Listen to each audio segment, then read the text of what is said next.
बातमीत सत्यता हीच आमची ओळख। कर्ले गावात शेतकऱ्यांनी केला बैलपोळा साजरा। कष्टाशिवाय मातीला आणि बैलाशिवाय शेतीला पर्याय नाही। हजारो वर्षापासून शेतकऱ्यांसाठी राबणाऱ्या सर्जा व राजासाठी बैलपोळा साजरा करण्यात आला। बळीराजा हा दरवर्षी पाऊस कमी असो किंवा जास्त असो, बैलपोळा या दिवशी आपल्या बैलाला गावात वाजत गाजत मारुती रायाला 5 प्रदक्षिणा घालून त्यांची घरी पूजा करून त्याला गोड नैवेद्य खाऊ घालतात।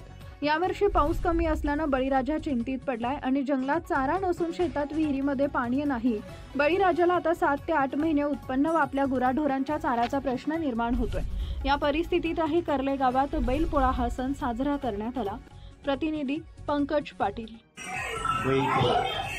बैलपोळा या सणाच्या दिवशी शेतकरी आपल्या शेतात राबणाऱ्या बैलांच्या उत्तराई होण्यासाठी एका दिवसाची पूजा वर्षभरातून होतो, परंतु वर्षभरातून एकदा पूजा होण्यापेक्षा जो बैल शेतकऱ्याचे आपल्या परिसरातील महत्त्वाच्या बातम्या पाहण्यासाठी आजच आमच्या JBTV न्यूज चॅनलला YouTube वर सबस्क्राइब करा आणि बेल आयकॉन प्रेस करा।